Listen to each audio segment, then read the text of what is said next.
The legendary Kawasaki ZH2. What an awesome day of riding it's been for me today, guys. Got to have my very first go on a Yamaha MT-10. Now, I'm not sure if our first impressions ride review is going to be coming out before or after today's video, so definitely hit that subscribe button and that notification bell as well so you don't miss it. Now, recently a lovely chap named Barry reached out to us and he was telling me the usual kind of story about drivers not looking properly before they come out of junctions in front of motorcycles, because the exact same thing happened to me just very recently, and it kind of got me thinking about, well, if all drivers had the opportunity to have a go on a two-wheeled vehicle, doesn't matter if it's a scooter or a motorcycle, and they get that experience of how vulnerable it is to be on one of these things, well, would that make drivers think twice about pulling out of junctions before they've thoroughly checked to see that they are clear? So that's exactly what we're going to discuss today. Should every driver here in the UK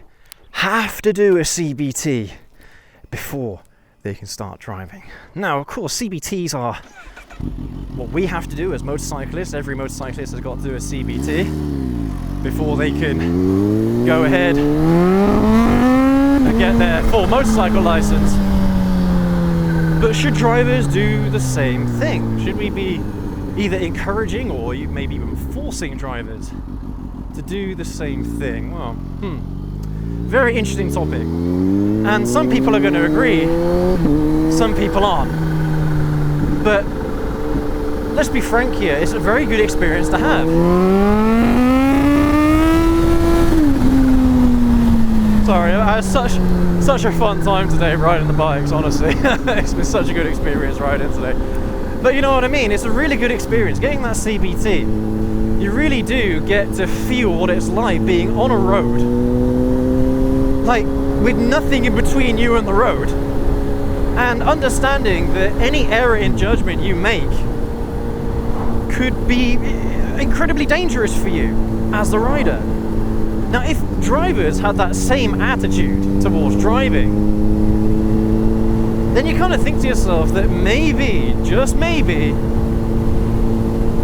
drivers would think twice, or at least think more than once about pulling out of a junction without checking properly. We've all been there, haven't we? Every single one of us motorcyclists, even scooter riders, every one of us has been there where a car has just pulled out of a junction because they haven't seen us. What a load of nonsense. It's because they didn't look properly. And that is, there's no argument, there's no excuses for something like that.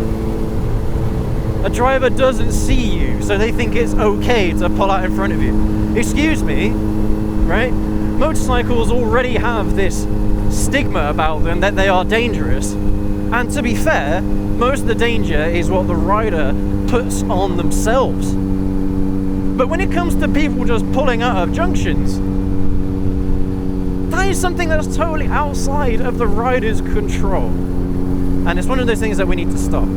It's happened to me too many times throughout my riding career. And each one of those times, you know, I have had that kind of perception that they're just going to pull out in front of me.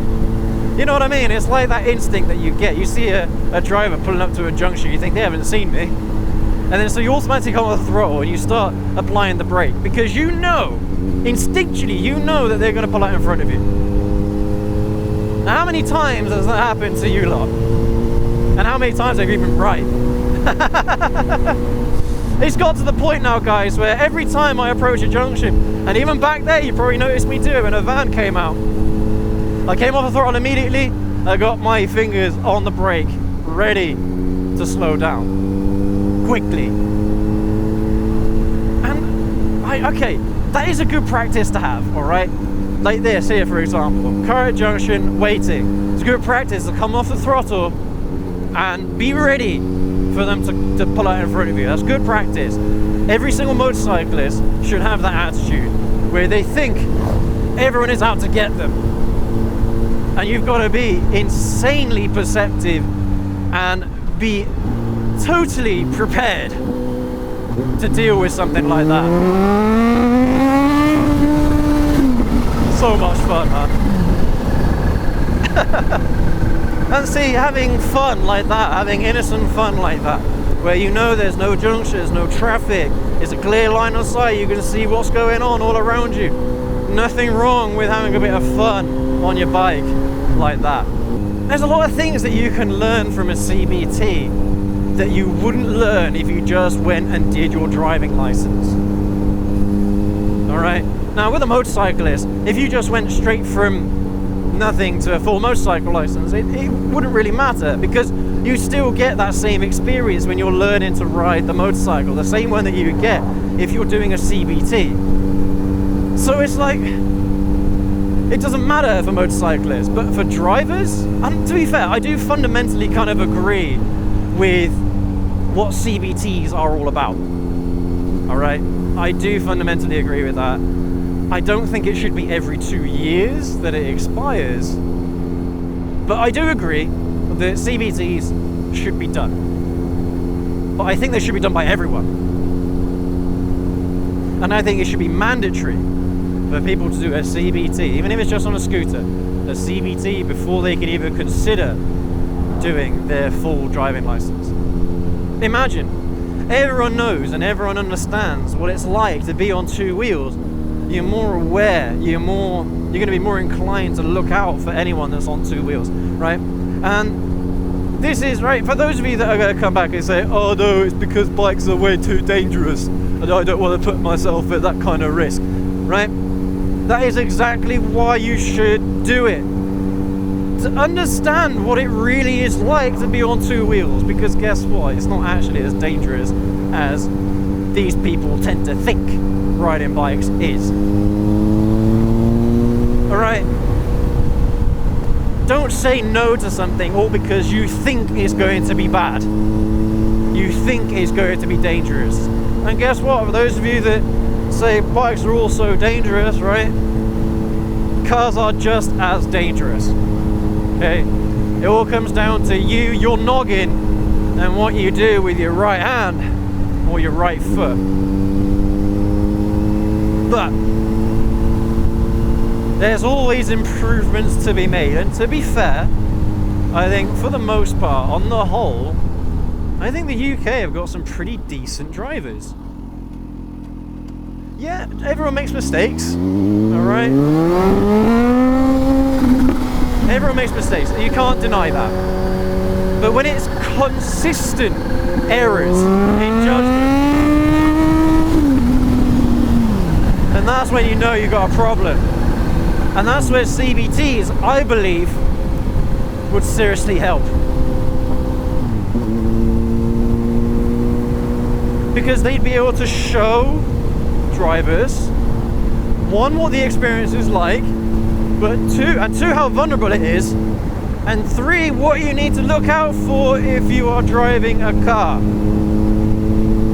Because imagine, someone that's never looked at a scooter in their life or looked at a motorcycle in their life isn't going to spot it, they're not going to notice it instinctually when they're looking at a junction. Or cyclists even, they're not going to look at them, but then again, cyclists are moving a lot slower than bikes are. And I think that's one of the things that people misunderstand about how quick these things are. Even scooters are surprisingly quick to the vast majority of car drivers. They don't understand that this might look like a speck in the distance, but it's actually much closer than you think, and it's approaching you much quicker than you think as well. Even if it's doing the speed limit, it looks further away than it actually is. So if you get on one of these things and you start to see driver behavior, you start to understand it more, you start to get it more. And hopefully the byproduct of that is that we wouldn't get so many drivers pulling out in front of us because they didn't see us. You know what I mean? I think it makes so much sense. And CBTs aren't that expensive either, alright? I think it's like 160, 170, maybe up to £200 to do a CBT. That's it. 200 quid.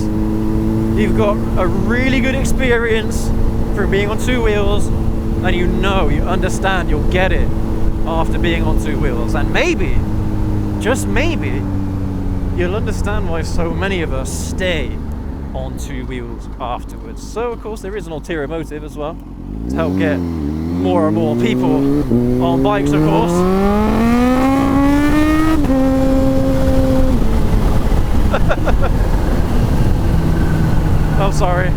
addictive. Incredibly addictive. But I think you guys know what I'm trying to say, alright? Having that little bit of road awareness, a little bit of that experience on the road, and knowing that you should be looking out for motorcycles, I think having that experience firsthand will do so much more than what one of those Think Biker adverts would do.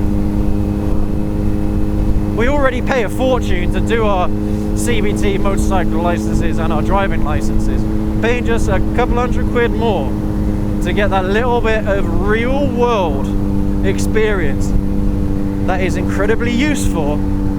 I think is incredibly worth it, not just to the people who are driving the cars, but also beneficial for us motorcyclists.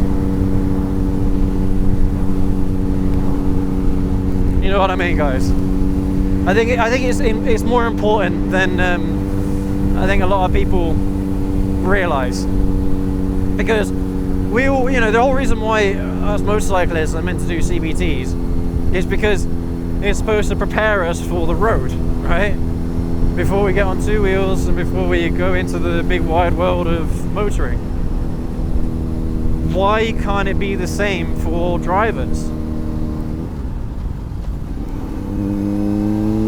It bloody well should be, in my opinion. Just because on two wheels or four wheels doesn't really matter. Understanding how vulnerable you are on a motorcycle would certainly make people more aware. It 100% would do that. It will make you more aware because you've had that experience. And even if it absolutely terrifies you, that's a good thing, because it will make you more aware. People think they're so safe in their cars, all in their cagey things. They fall asleep, you know? They get way too comfortable in their cars. And they stop concentrating, they stop looking at what's going on. They get way too confident way too quickly. Get these same people on a motorcycle and they'd be switched on 100% of the time, wouldn't they? And that's the experience that they need to have. Knowing what it feels like to be switched on the whole time you're in the saddle. That's what we need most. Well, there you have it, everyone. I hope that this message kind of gets out to all you lot, and let me know what you think down in the comment section below, whether or not you think it's a good idea that everyone should do a CBT regardless of whether they are riding a motorcycle or driving a car. I still think it would be incredibly beneficial for people who are driving cars, seriously. So why not get everyone to do it, just purely for that awareness factor. I think it makes a lot of sense, all the sense in the world. But you guys let me know what you think down in the comment section down below, or maybe any other alternative kind of ideas that we could put forward as a community to help motorcyclists be safer on the roads from other road users. Alright? Yeah, I know there are a lot of bikers out there, a lot of riders that are very stupid, they make mistakes, and you know, they get themselves involved in their own crashes, their own mistakes, okay? I can't deny that. There are a lot of stupid riders out there. There are also lots of stupid drivers out there, and lots of really sensible drivers out there that think they're very good at driving their cars, but then end up pulling out in front of motorcyclists because they didn't see them, or whatever, some other excuse. Right? But you guys let me know what you think down in the comment section below. As always, go ahead and leave that like. Hit that subscribe button and that notification bell, as I mentioned earlier, so you don't miss any of our videos, our motorcycle reviews going forward. And we'll catch you all in the next video, everyone. Take care. Ride safe.